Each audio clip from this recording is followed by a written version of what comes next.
Ce soir, notre but, c'est de commencer une introduction sur j'allais dire, oui, on pourrait le dire, sur Ésaïe 40, le Messie de Handel. Et ce texte est absolument extraordinaire parce qu'il va introduire prophétiquement, d'une façon absolument surprenante, la venue du Messie en Israël. Vous savez, bien entendu, que tout ce que le Messie est venu en Israël et nulle part d'autre ailleurs, et que la raison pour laquelle Israël existe, c'est parce que c'est l'endroit où le Messie doit venir. Lorsqu'il reviendra, il reviendra encore en Israël. Et il y a, je pense, une quinzaine de jours, peut-être 3 semaines, je ne sais pas, où le Seigneur m'avait parlé dans mon esprit et m'avait rappelé ce texte de Jean-Baptiste où il est dit « Préparez le chemin du Seigneur ». Et c'est aujourd'hui ce que je voudrais vous lire. Donc je vous ai envoyé le document que j'ai donc imprimé, que vous pouvez donc imprimer sur votre ordinateur. Et nous avons donc au-dessus, vous constatez qu'au-dessus, il y a des textes en rouge, en vert, en bleu, en orange, en violet, et tous ces textes sont repris dans les mêmes couleurs en français, les mêmes couleurs en hébreu, et puis les mêmes couleurs ici devant. Lorsque vous voyez, ce sont les traductions avec les verbes et les racines des verbes. Et je vais donc expliquer un peu comment on peut lire ce texte. Et donc nous allons lire d'abord Ésaïe 40, l'introduction. Même si ça prend peu de temps, il faut vraiment la lire pour comprendre le contexte. Et puis également Ésaïe 57 et au verset 14. Et nous allons voir qu'il y a 2 particularités dans ce texte hébreu. Donc je commence la lecture dans Ésaïe chapitre 40 et à partir du verset 1, d'accord? Si le cours ne se termine pas aujourd'hui, ce n'est pas bien grave, la prochaine fois on fera la continuité pour pouvoir vraiment expliquer ce Ésaïe 40. Consolez, consolez mon peuple.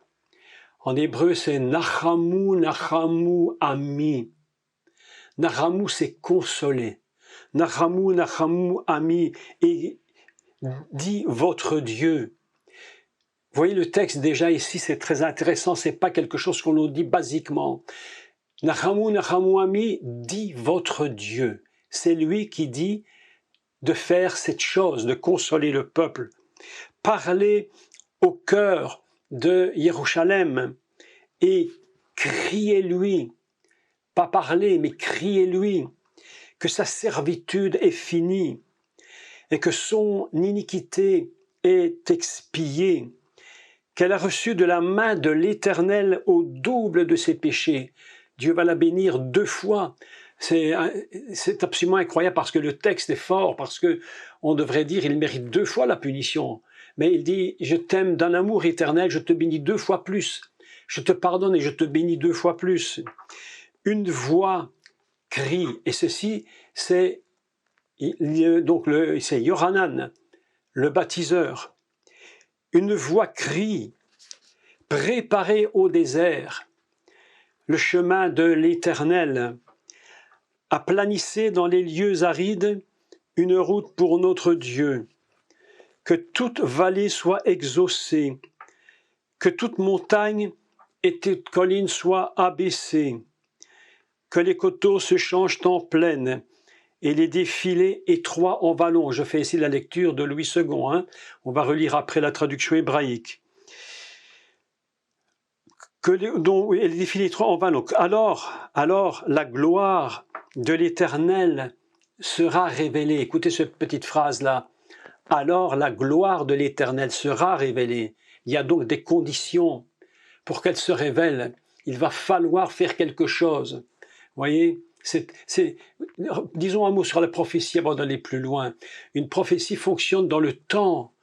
Donc, au moment où ça a été écrit, bien sûr, à l'époque du Messie Yeshua lui-même, et les temps qui viennent, cette prophétie est toujours en action. C'est pourquoi il y a un thème très profond et très prophétique sur les jours dans lesquels nous sommes aujourd'hui. D'accord? C'est donc quoi je vais vous parler. Alors la gloire de l'Éternel sera révélée, et au même instant, toute chair la verra, car la bouche de l'Éternel a parlé. Une voix crie, elle répond, mais que crierai-je? Toute chair est comme l'herbe, et tout son éclat comme la fleur des champs. L'herbe sèche, la fleur tombe, quand le vent de l'Éternel souffle dessus. Écoutez les paroles, c'est extrêmement incroyable. Les gens croient qu'ils sont éternels, qu'ils peuvent tout faire, mais ils se trompent. Il suffit que l'Éternel souffle et c'est terminé. Et les choses s'arrêtent. Certainement, le peuple est comme l'herbe. L'herbe sèche, la fleur tombe, mais la parole de notre Dieu subsiste éternellement. Et le texte est puissant. Monte sur une haute montagne, Sion, pour publier la bonne nouvelle. Élève avec force ta voix, Jérusalem, pour publier la bonne nouvelle. Vous voyez la puissance du texte de Sion, de Jérusalem, dont on ne peut pas se passer. C'est impossible. Élève ta voix, ne crains point. Dis aux villes de Juda, voici votre Dieu, voici le Seigneur l'Éternel vient avec puissance, et de son bras il commande. Voici le salaire est avec lui, et les rétributions le précèdent. Comme un berger, il paîtra son troupeau, il prendra ses agneaux, talés, dans ses bras. Il va les guérir, il les prend pour les guérir. Et il les portera dans son sein, il conduira les brebis qui allaitent. Et nous prenons également une lecture très importante également dans Ésaïe 57. Et vous allez voir la petite différence qu'il y a entre les deux. Ces deux prophéties qui sont identiques, en fait. Elles ont la même structure, la même puissance, le même temps. Ésaïe 57 à partir du verset 13. Et nous prenons à partir de la deuxième partie du verset. D'accord ? Il est partagé en deux parties dans Louis II, je ne sais pas, dans d'autres Bibles. Mais on prend à partir du verset 13, deuxième partie. Mais celui qui se confie en moi héritera le pays et possédera ma montagne sainte. Imaginez le texte. Il possédera Sion donc. On dira, frayez, frayez, ou on peut traduire, je le dirai, on explique tout à l'heure, et remettez à niveau, remettez à niveau, remettez à niveau, préparez le chemin, enlevez tout obstacle du chemin de mon peuple, car ainsi parle le Très-Haut, dont la demeure est éternelle et dont le nom est saint. J'habite dans les lieux élevés et dans la sainteté, mais je suis avec l'homme contrit et humilié, afin de ranimer les esprits humiliés, afin de ranimer les cœurs contrits. On peut continuer la lecture, je vais arrêter ici. Voilà un texte absolument extraordinaire où il est en train de préparer la venue du Messie. Donc pour redire ce qui est important concernant une prophétie, c'est que la prophétie, lorsqu'elle est donnée, elle va évidemment concerner des temps à venir. Et lorsque le prophète Ésaïe va parler dans sa prophétie du 40, évidemment, il va immédiatement parler de la venue du Mashiach en Israël pour la première fois. Et lorsqu'on pose la question à Yohanan, Jean, et on lui demande « Mais qui es-tu? Est-ce que tu es le Mashiach ?» Il répond, je ne le suis pas. Mais est-ce que tu es un Élie? Il dit, non, je ne suis pas Élie. Est-ce que tu es alors un prophète? Mais qui es-tu? Et il dit, je suis celui dont il est écrit. Et ça, c'est exceptionnel parce que Jean s'est rendu compte que son ministère, en fait, c'était le ministère qui était annoncé par le prophète Ésaïe. Et il sait lui-même qui il est. Il dit, je suis la voix de celui dont il est dit, préparez au chemin du Seigneur. Je suis celui qui crie dans les déserts. Et vous avez remarqué ici, la première chose, c'est qui apparaît et qui est très très intéressante. c'est le mot Nachamu. Là, on commence le texte hébraïque en disant Nachamu, Nachamu, ami. D'accord? Consoler, consoler, ami, c'est mon peuple. Consoler, consoler mon peuple. Il le dit 2 fois. On a l'impression qu'il y a une double consolation, comme s'il y avait une consolation de l'âme, une consolation de l'esprit, une consolation d'ici-bas, une consolation de là-haut, quelque chose qui était cassé. Et il dit, consolez, consolez mon peuple, dit le Seigneur. Oui, consolez mon peuple, dit votre Dieu, consolez, dit votre Dieu, c'est un ordre. Et le mot consoler ici, Nachamu, sa racine, c'est Nachem. Nachem veut dire consoler, ça veut dire calmer et aussi soulager. On pourrait très bien dire calmer mon peuple. C'est-à-dire que le peuple d'Israël a été tellement pris, et aujourd'hui plus que jamais, pris dans des guerres, pris dans des pressions extérieures. Et le peuple d'Israël est évidemment pris dans ce système qui l'entoure. Vous savez, je vous l'avais dit, je répète que Israël ne devait pas être un peuple comme tous les peuples. Nous l'avions dit, je crois, la fois passée. N'est-ce pas? Lorsque je vous enseignais, il dit, il est un peuple à part. Mais voilà qu'il est livré à des ennemis et son cœur, son âme, son esprit, son corps est triste. Et une âme triste rend un corps triste. Et on a bien compris que certaines personnes dont le physique est malade, on constate souvent que c'est parce que leur âme est malade. Et quand nous sommes pas bien dans notre âme et dans notre esprit, eh bien le corps subit les conséquences. Et il dit donc, consolez, consolez, calmez-le, calmez mon peuple. Il est dans un état, pour pas dans un terme moderne, il est dans un état de stress. Vous avez vu que depuis le 7 octobre, le stress qu'il y a en Israël, c'est terrible. Et il dit, consolez-le, consolez-le, calmez-le, calmez-le, calmez-le, calmez-le. Et aussi, soulagez sa souffrance, soulagez sa douleur.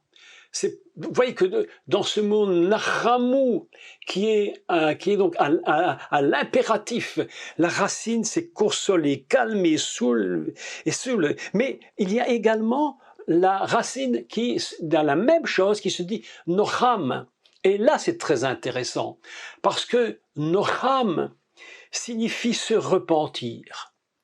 C'est-à-dire que le peuple d'Israël, c'est comme si Dieu lui disait, et c'est pas comme si, il lui dit, en réalité, repens-toi, repens-toi mon peuple, dis votre Dieu, dites-lui de se repentir. Et c'est là que rend tout le ministère de Jean. Et il fait le baptême pour le pardon et pour la repentance. Et c'est cela qui va amener, qui va ouvrir le chemin du Messie. Il dit, moi je baptise, d'ailleurs on va relire le texte parce que le texte est tellement exceptionnel.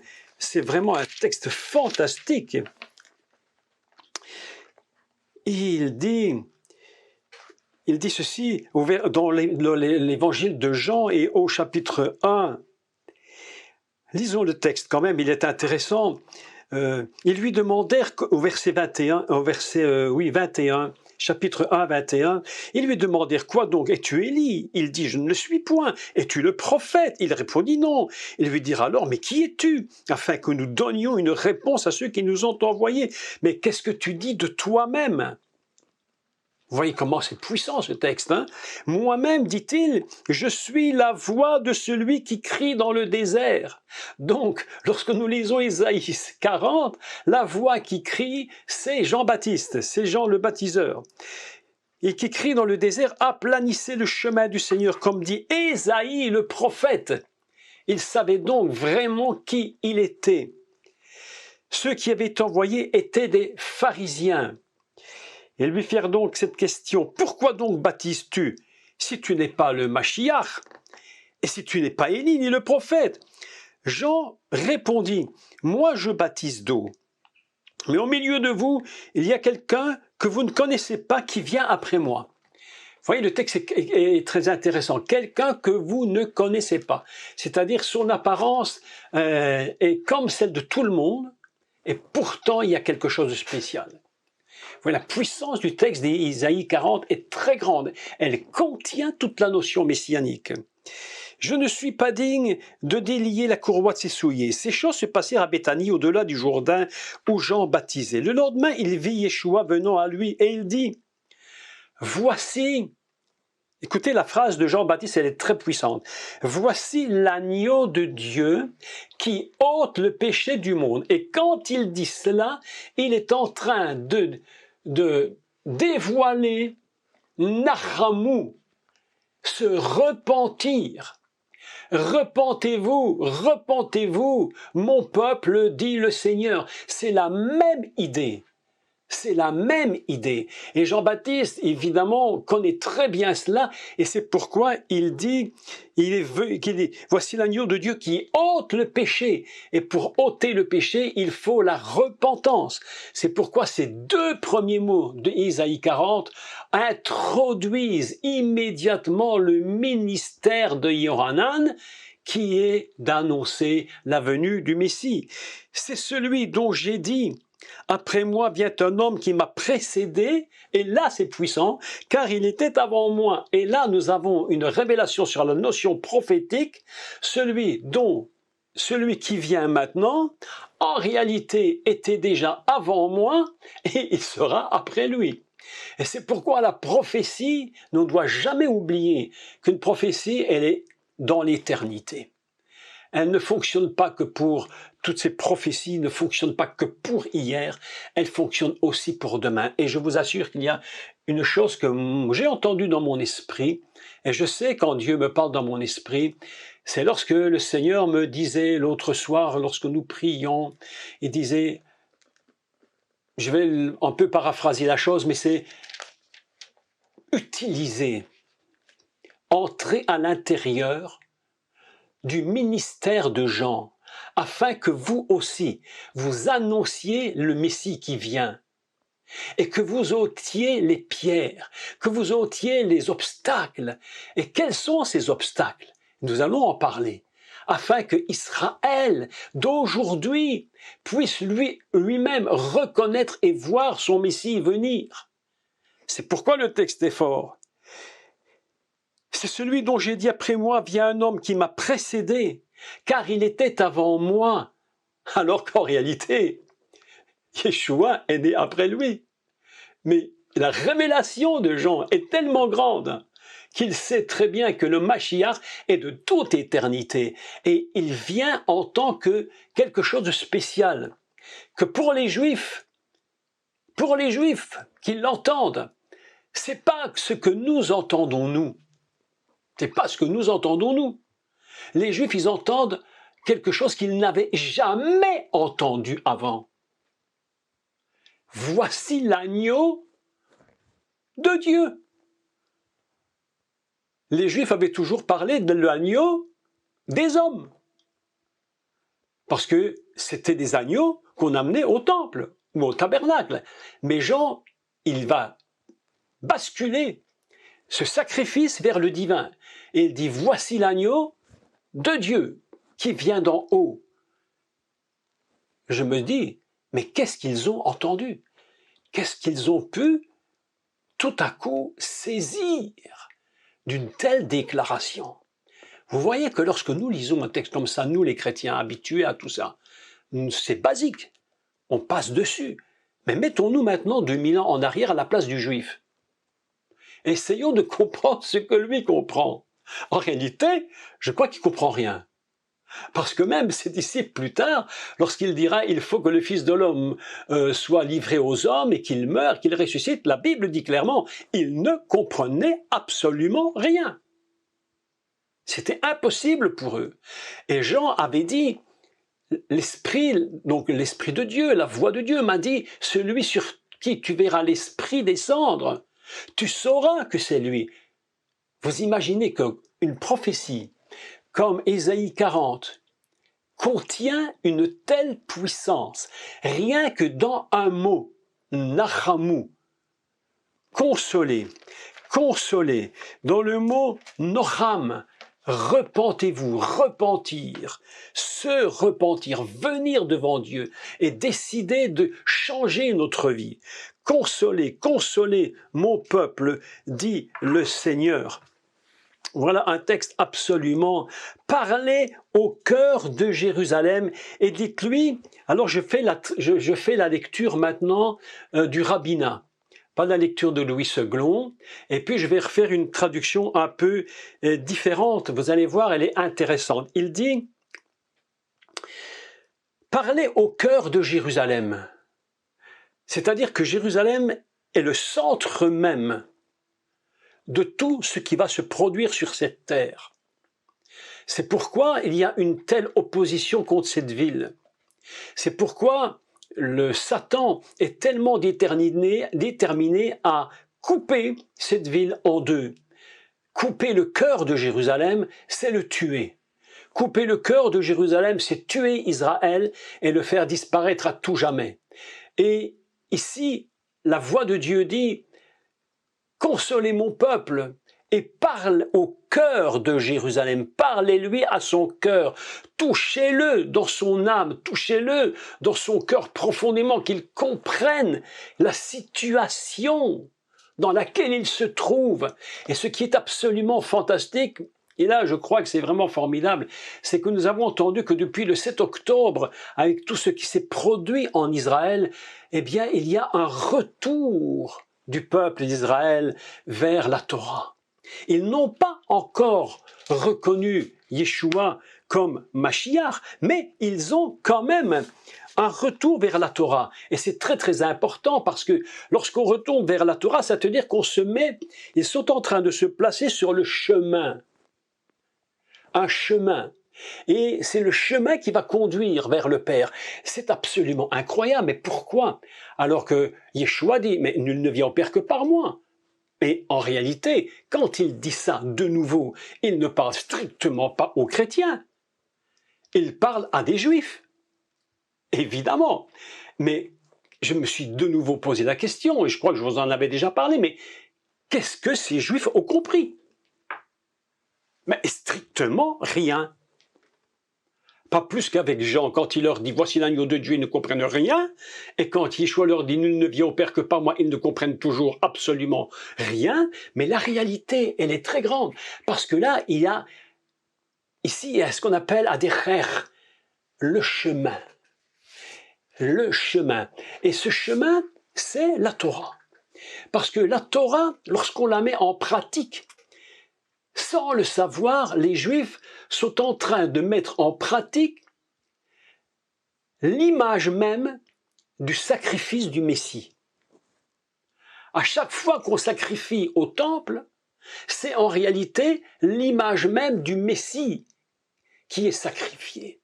Et c'est ça qui est extraordinaire. Et il est en train de leur dire, nul ne vient au Père que par moi. Autrement dit, tout ce que vous faites au temple comme sacrifice, tout ce qu'on a toujours fait depuis Moïse, en réalité, c'est moi. Et c'est pourquoi il va demander une chose, et c'est là que toute la puissance du prophétie et d'Ésaïe 40, c'est ce chemin, il faut ôter. Il faut dégager, il faut absolument le mettre, le simplifier, il faut donner au Messie la capacité de venir, de lui ouvrir les portes. Et c'est pourquoi il y a deux textes. Dans Ésaïe 57 et Ésaïe 40, il y a une différence. Écoutez, la différence, elle est subtile, mais elle est importante. Il dit, donc, une voix crie, préparez au désert le chemin de l'Éternel. Le chemin de l'Éternel. Et puis dans Ésaïe 57, il dit, mettez à niveau le chemin de mon peuple. Vous voyez la différence entre les deux? Ésaïe 40, c'est le chemin de l'Éternel. Ésaïe 57, c'est le chemin de mon peuple. Et il dit, mettez-le à niveau. Enlevez les obstacles. Je voudrais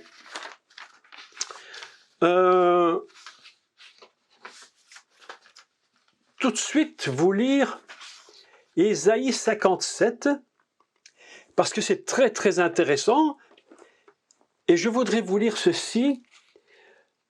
Je vous donne la traduction à partir de la racine hébraïque.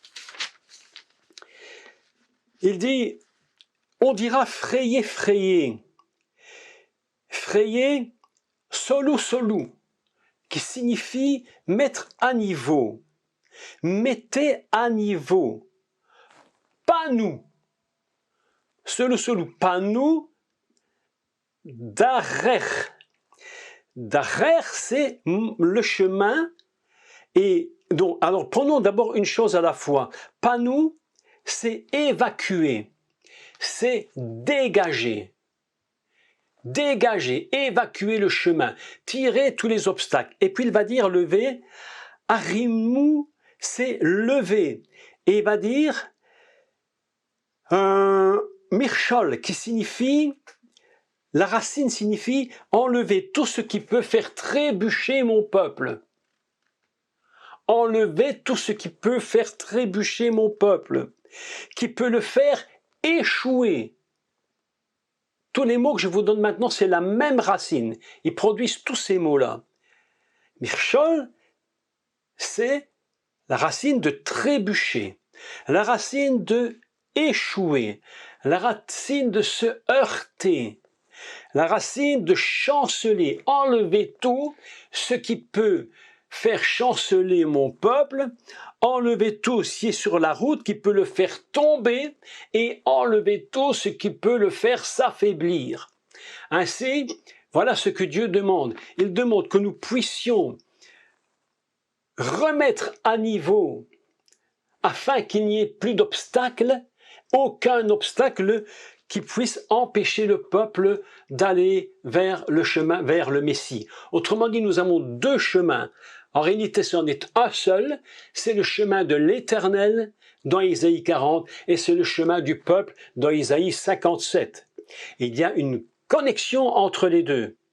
La connexion entre les deux, c'est quand il dit préparez au désert le chemin de l'Éternel, aplanissez dans les lieux arides. Alors nous allons regarder quand il dit parlez au cœur de Jérusalem, vous voyez ça en haut de votre page, et annoncez-lui, je fais la traduction donc du rabbinat, et annoncez-lui que sa tâche est accomplie. Alors c'est très étrange que sa tâche est accomplie, parce que si vous regardez, il est marqué Kimalat Sevara. Kimalat Sevara, car on pourrait traduire ça, car le temps de sa guerre est plein. Il est plein. Ça vient de mol qui veut dire plein. Son temps où il est en guerre est plein. C'est fini. On ne peut plus aller plus loin. Ça doit se terminer. Dites-lui que le temps où il est en guerre, ça va s'arrêter. Dites-lui que c'est fini. Il se repent.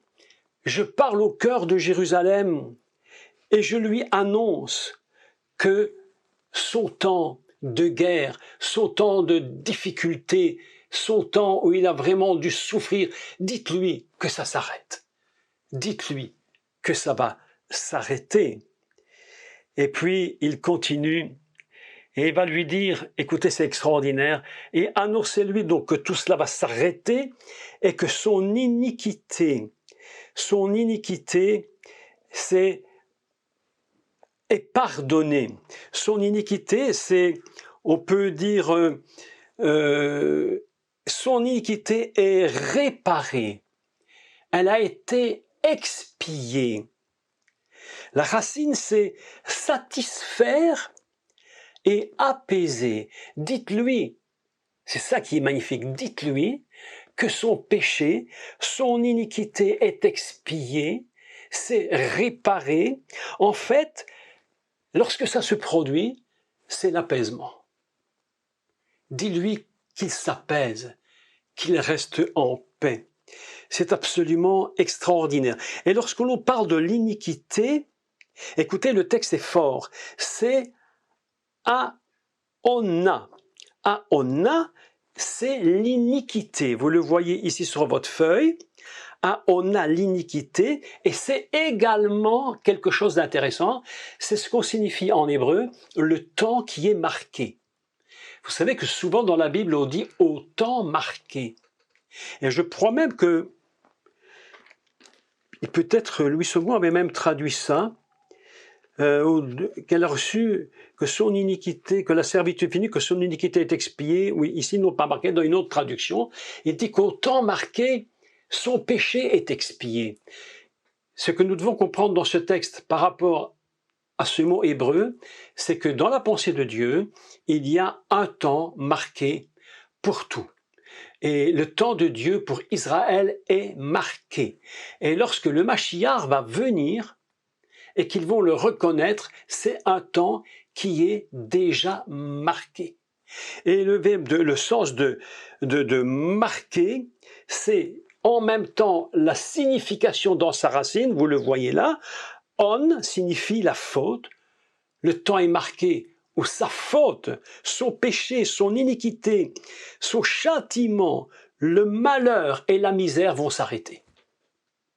Ce que j'aime beaucoup dans ces textes hébreux, c'est évidemment cette capacité, dans un seul mot, de tout dire. Tout est dit. On ne cherche pas à dire 50 choses, on dit un mot, tout est dit. Et c'est ce que j'aime avec Dieu, c'est que dis seulement un mot et tout est dit. Dis seulement un mot, tout est réparé. Toute ta peine est finie. Et c'est pourquoi j'aime beaucoup ce centurion qui disait à Jésus, dis seulement un mot. Et il lui dit, va. Il lui a même pas dit autre chose. Et dans ce mot, c'est tellement incroyable que toute sa peine est terminée. Vous savez ce qui se produit dans Isaïe 40? C'est qu'en réalité, Isaïe 40, quand on le comprend bien, il contient à l'intérieur de lui non seulement la venue du Messie, mais Isaïe 40 contient toute la puissance de la guérison, toute la puissance du pardon. Il n'y a pas seulement le fait de dire « je te libère », non, il y a aussi l'idée « je te libère à condition que tu te repentes, reviens à moi ». Quel est le problème d'Israël aujourd'hui? C'est qu'aujourd'hui, Israël, avant toute chose, attend un libérateur politique ils vont être libérés du Hamas, libérés du Fatah, libérés des Iraniens et de tout ce que tu peux imaginer, de tout ce qui peut se produire. Mais dès le départ, le premier but du Mashiach, c'est de sauver Israël de ses péchés. Et c'est pourquoi la première chose que le Messie fait, lorsqu'il vient, c'est de travailler au salut, au pardon des péchés, ce que d'ailleurs ils ne comprennent pas, puisque quand il dit « tes péchés te sont pardonnés » à ce paralytique qui se lève, tous se disent « mais qui peut pardonner les péchés si ce n'est Dieu ?» Mais ils n'ont pas compris la nature du Messie, alors que lui était rentré complètement dans Isaïe 40. Vous savez quoi? Isaïe 40, c'est le Messie.